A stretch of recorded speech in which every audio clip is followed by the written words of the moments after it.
Works Council. We understand the German situation at the end of the World War, how this was part of the compromises made and all of that. We thought that to import the German situation and impose it on South Africa was not. So we haven't, we when we debated the law, we said that the majority union in each workplace must have the option to trigger a workplace forum, which is a co-determination structure. And I can tell you, not one single majority union has triggered a workplace forum. So, no co-determination. We meet with our comrades from IG Metro. They say, yeah, but the merits of keep that in Germany. We have unions here. We have unions here.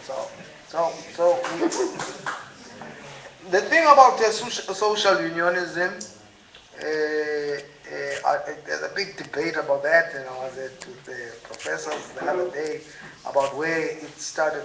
The idea of social unionism, some people they say someone called Peter Waterman started it. Some people say it's Eddie Webster in South Africa.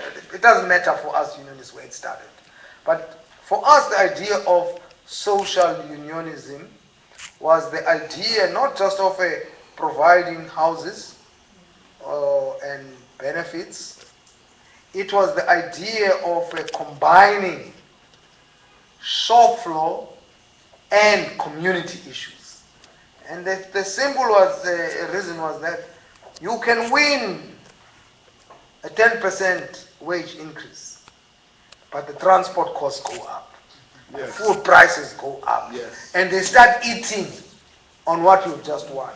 So if you don't fight prices, if you don't fight rent, if you don't fight what happens in the township, you are shooting yourself in the foot.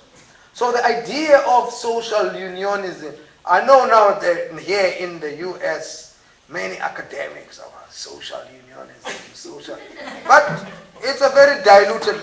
Social unionism, when it emerged in South Africa, was nothing else. It was mixing union with politics. It was revolutionary trade unionism. Finish. It had nothing to do with all the academic writing about social union movement. I know a lot of people there, Professor Voss, and I don't know, who've written about some of this. But when it originated in South Africa, it was the mixing. You can't separate politics from the economic. The economic and the politics go together. That was it. Ralph, the question of black consciousness, which are organizations like AZAPO, SOPA. AZAPO has been part of the United Front. SOPA, as I told you, has been part of the Conference on Socialism that we called. These are organizations that have been critical of the ANC. We have, from both sides, we have to shed some practices, because those who are coming from AZAPO, they said, look, we told you that they will betray you. This is what we told you.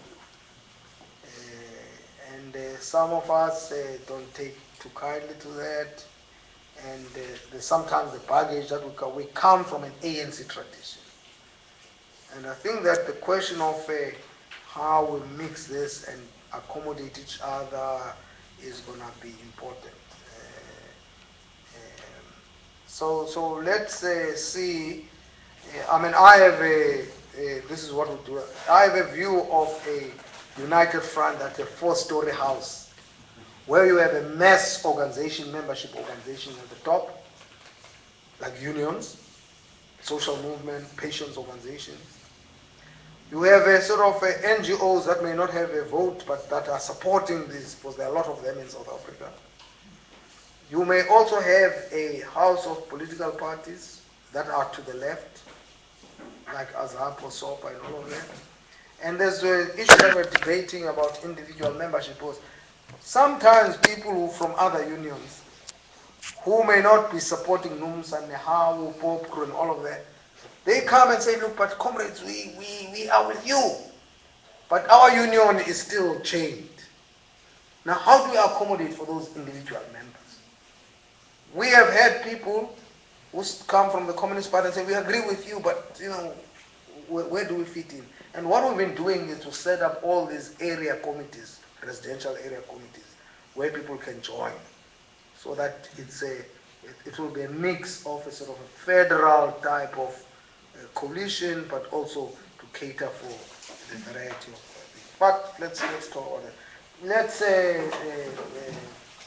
a neighbor from Namibia, Economic Freedom Front. For those who don't know, the Economic Freedom Front is an organization that was established in 2013, June. It was the ANC expelled its leadership of its youth wing. And the reason they were expelled is because they said, look, radical economic transformation. The politics are not helping us, radical economic transformation. They were put in trial and they were expelled, and within a few months they set up a party and they won 6.7 seats in the national parliament. And in 3 provinces they won more than 10%, and in 2 states they are the official opposition. So the EFF is a factor. It's attracted many young people. It's attracted a lot of middle class people, and we, on many issues, we share a similar perspective with them. There are issues that we have some concerns with them. You see, for all of this work, whether it's in NUMSA or with the EFF, if you want to start something new, please avoid what I call a denominational break. Right. Because, the denominational break is this. I don't know, I shouldn't use the church example. You split from this church and from your own church. But you still believe in the same thing. Yeah. And some of the problems is that what we've seen is that this is not a break programmatically, politically. It's a denominational break. It's a squabble within the family. And people take some of the baggage into these new organizations. And I say to people, I'm saying it in my own union, if you are interested in a denominational break, that's fine, go ahead. But in 5 years' time, you will be where we are today. We've got to find a different way of doing things. Right. And if we don't do that, we're going to be, well, you can form a new federation, and you've seen a split in the US unions. You can split and form a new federation. But if there is no cleansing, leave the old tradition, bureaucratic tendencies, it will become the same thing. It may take 5 years, it may take 10 years, it has got to. So that for me is important. No denominational breaks, no denominational breaks. And the problem with the EFF is that sometimes I get a sense that this is a denominational break, and we have criticized them for what we call a very militaristic style. Julius Malema is the commander-in-chief. Now, we unions don't work in that way. We work bottom-up, shop steward, elect, and the democracy and all of that.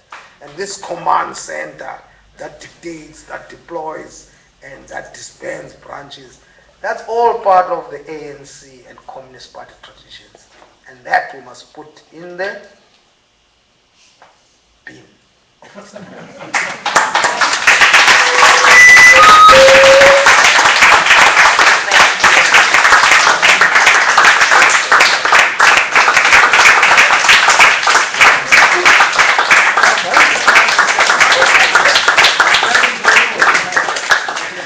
Thank you all for taking the time out to come and share and listen.